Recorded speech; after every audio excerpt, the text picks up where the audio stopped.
What are you saying in that? Kiss the Boer, kiss the farmer. Shoot to kill. Yamaza. Kill the Boer, the farmer.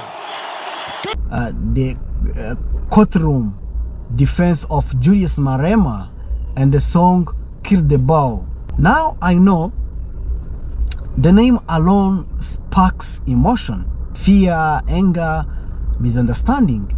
But what if I told you that this song is not what the headlines say it is? What if Julius MALEMA's defense is in court was not about promoting hate, but about exposing a history we refuse to face? Shoot to kill, kill a man. Shoot to kill, kill a man. Shoot to kill, nyamazan. So nyamazan is an animal. So when we say shoot to kill nyamazan, we are commanding nyamazan to shoot and kill.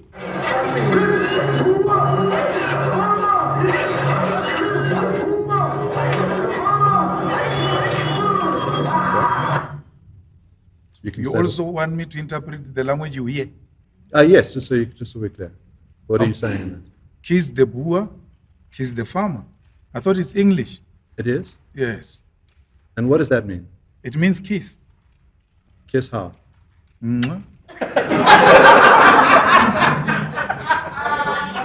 To my mind, if you say kiss the Boer, but you still say shoot to kill, it still is hate speech.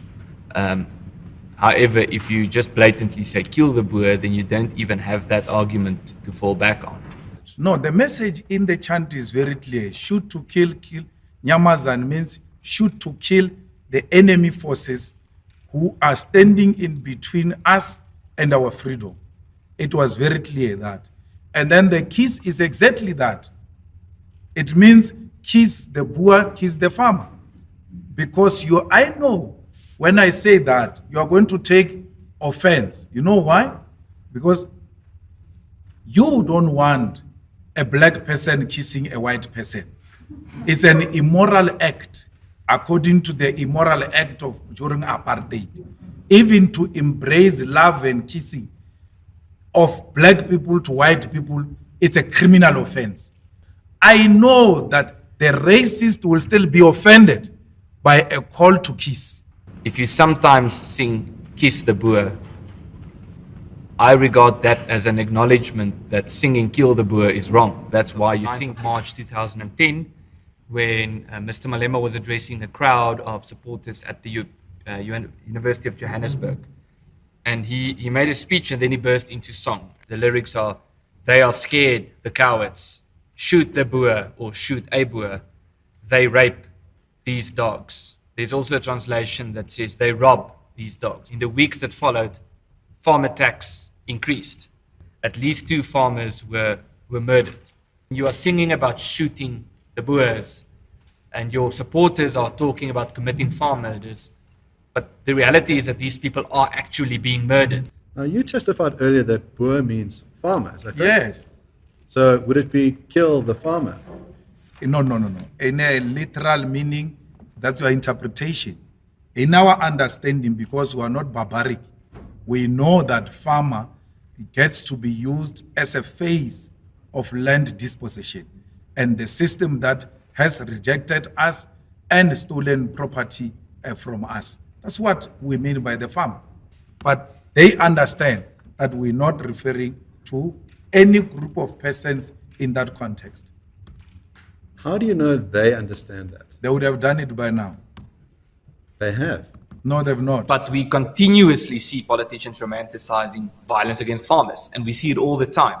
It has become a characteristical feature of political life in South Africa. There's political gatherings where songs are being sung about how farmers should be murdered. The single most significant and the single most influential person in this regard is undoubtedly Julius Malema. The black people roots know. The first black person he saw is a domestic worker in his house when he grew up. The second black person he saw was a security guard at the gate when he got out.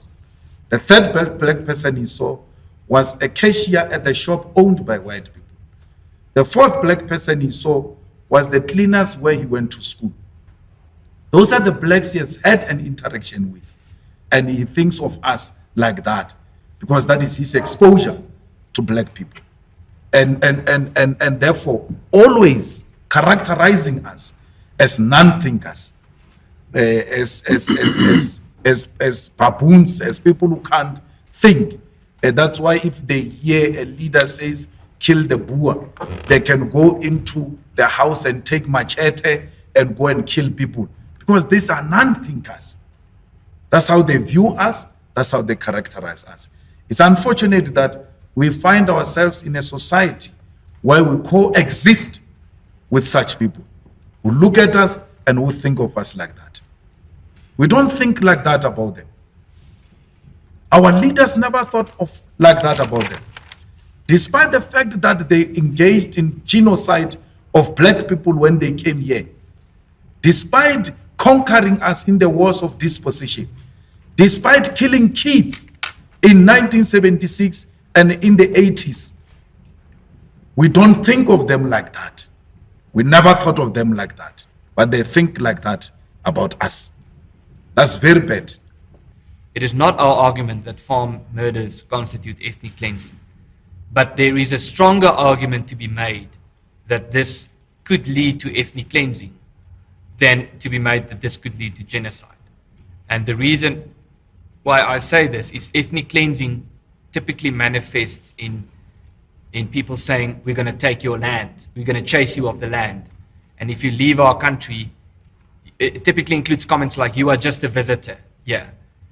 If you go, you can go back to your home, wherever that is. And if you go there, you know, we're all going to live in peace. Genocide says we're going to come after you and we're going to kill you. He made several comments about, it's also in the book, slitting the throat of whiteness and making comments as such. And then saying, basically what he's saying is you should behave because if you don't, we're going to call for a genocide. That's what he said. We're not calling for genocide, at least for now. In other words, one day we might change our minds and we might start calling for genocide. Now, how do you reconcile this constitutional notion that South Africa belongs to all who live in it and that white people are visitors in South Africa? You arrived here as settlers in 1652. It's a historical fact. And you were using South Africa as a refreshment station. You were not here to settle. You were passing. Because of our Africanness and the spirit of Ubuntu, we have embraced you and we have shared our land with you. And we have accepted that you have naturalized in this country. But it doesn't change the fact that you came here as a visitor. This South Africa you are talking about was imposed on us. So we didn't come from anywhere. Speak for yourself.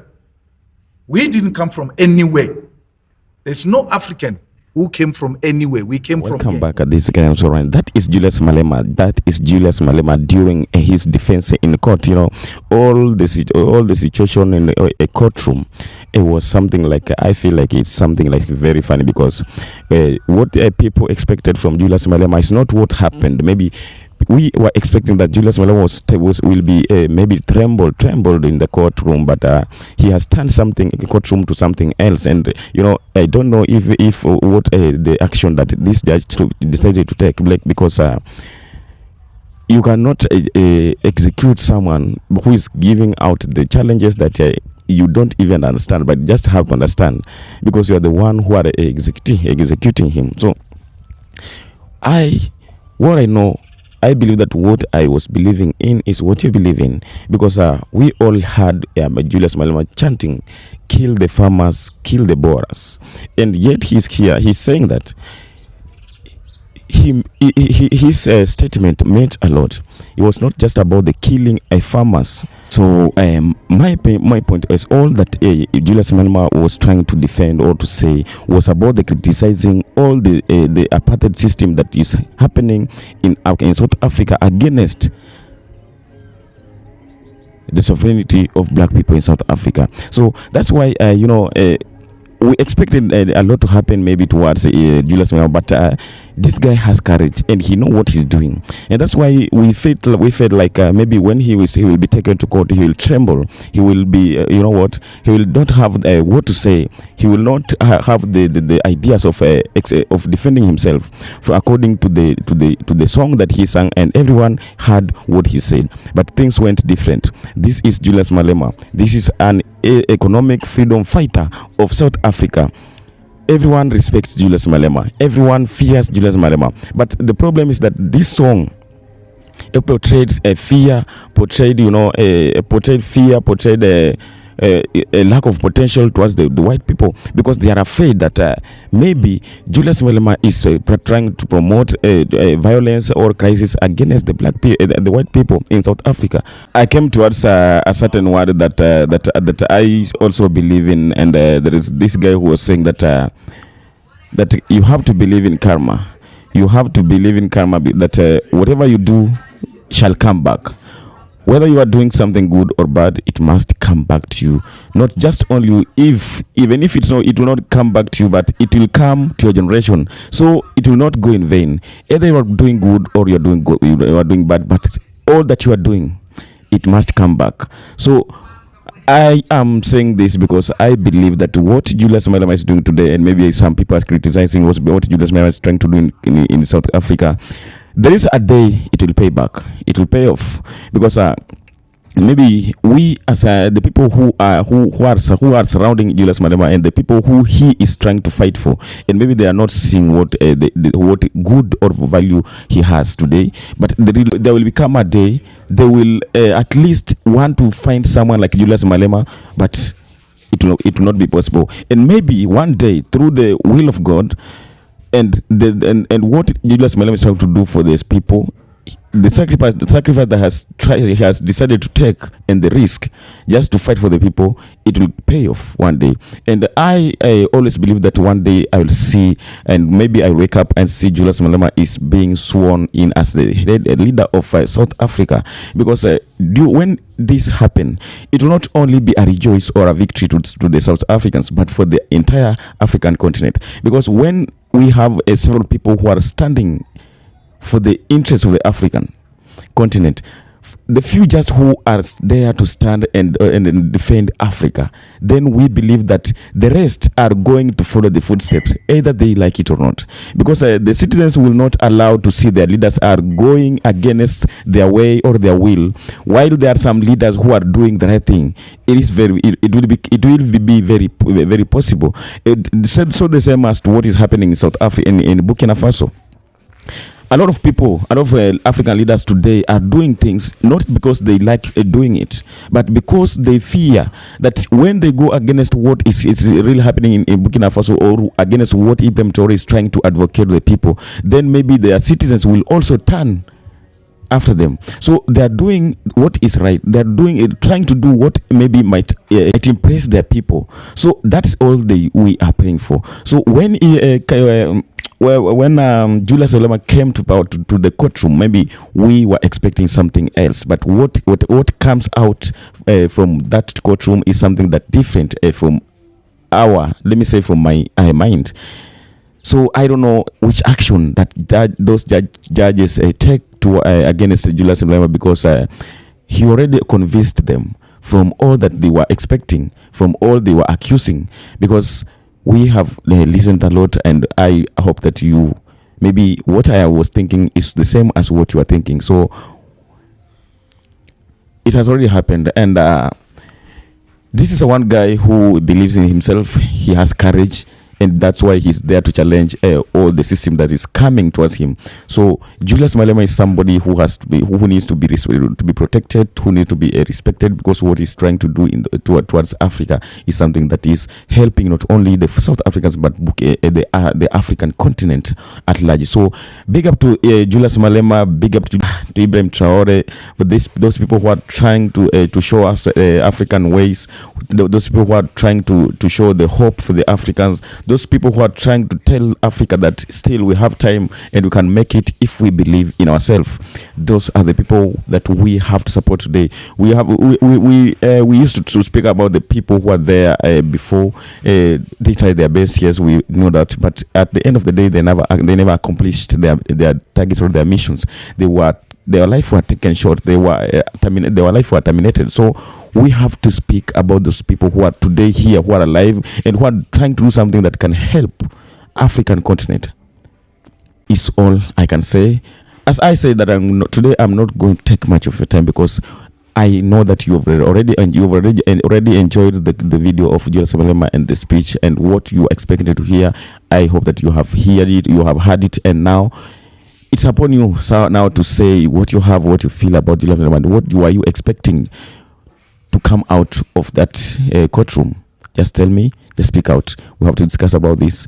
And as I always say, that if this is the first time to visit this channel or this site, kindly subscribe for that, so that you can be notified for every video that pops in as we do it African way, because we are doing this just because we love Africa and we need the best Africa. This is Kenyan Sora, your presenter. Thank you for your time. Thank you for sitting down and watching this video, and I appreciate you a lot. For those who are new subscribers, and then the most to the returning subscribers, I love you, because you are the one who are giving me strength to do more and more work as I am here to do it. So thank you for your time. Until next time, until next episode, also come to speak another thing concerning African continent. Peace out.